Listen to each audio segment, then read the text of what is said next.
नमस्कार, दाल टोके में आप सभी का बहुत बहुत स्वागत है। आपके साथ हूं मैं रूबिका लियाकत। आज हम ये सवाल उठा रहे हैं कि जिस तरह से कल पाकिस्तान की आवाम के साथ प्रधानमंत्री मोदी ने सीधे सीधे बात की, ये प्रधानमंत्री मोदी के लिए जरूरी था या फिर ऐसा करना उनकी मजबूरी थी। प्रधानमंत्री नरेंद्र मोदी ने कल कोझिकोड के मंच से ये कहा कि वो सीधे पाकिस्तान की आवाम से बात करना चाहते हैं। मोदी ने पाकिस्तानी जनता से कहा कि आपके हुक्मरान आतंकियों के आकाओं का लिखा भाषण पढ़ते हैं। पीएम ने कहा कि भारत पूरी दुनिया में पाकिस्तान को अलग थलग कर देगा। पीएम ने यह भी कहा कि भारत पाकिस्तान को पूरी दुनिया से अलग थलग रहने के लिए भी मजबूर कर देगा। लेकिन प्रधानमंत्री ये भी कह चुके कि पाकिस्तान को गरीबी से, अशिक्षा से लड़ना होगा। हम ये सवाल आज की तारीख में उठा रहे हैं कि ये वक्त पाकिस्तान को उसकी प्रॉब्लम्स, उसकी समस्याएं गिनाने, उसे नसीहत देने का है या फिर भारत को अपनी ताकत और कूटनीति का इस्तेमाल करते हुए पाकिस्तान को पीछे धकेलने का है। महाराष्ट्र और केंद्र में बीजेपी के साथ सरकार में साझेदारी कर रही शिवसेना ने आज खुद कहा कि गरीबी, भुखमरी, बेरोजगारी से बड़ी राष्ट्र की अस्मिता होती है।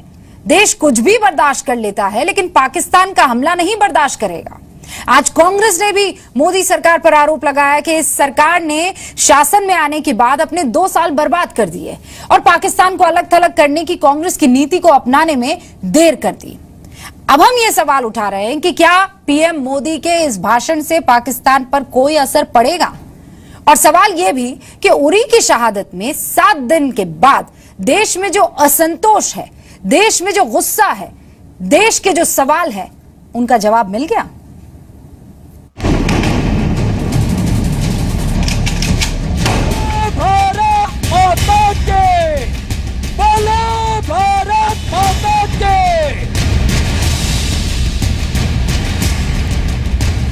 आज यहां से सीधा सीधा पाकिस्तान की आवाम से बात करना चाहता हूं। उन हुक्मरानों से जो आतंकवादियों के आकाओं के लिखे हुए भाषण पढ़ते हैं।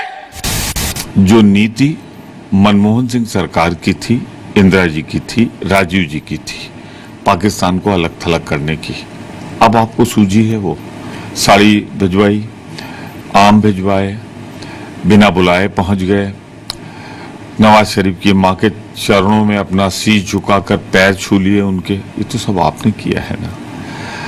अब फिर आप लौट रहे हैं तो 2.25 साल तो बर्बाद हो गया। सीधे को जीडी बख्शी साहब, सबसे पहले आपके पास 7 दिन हो गए उरी अटैक को। कल पहली जनसभा थी, लगा था पाकिस्तान को माकूल जवाब दिया जाएगा, उसे आईना दिखा दिया जाएगा। सर, आपको क्या लगता है, मिल गया वो जवाब? डॉक्टर अजय आलोक, ये सारी चीजें अंडर द कार्पेट है, वहां भाषण से निकलकर आने की जरूरत नहीं थी जो उम्मीद की जा रही थी। अग्री कर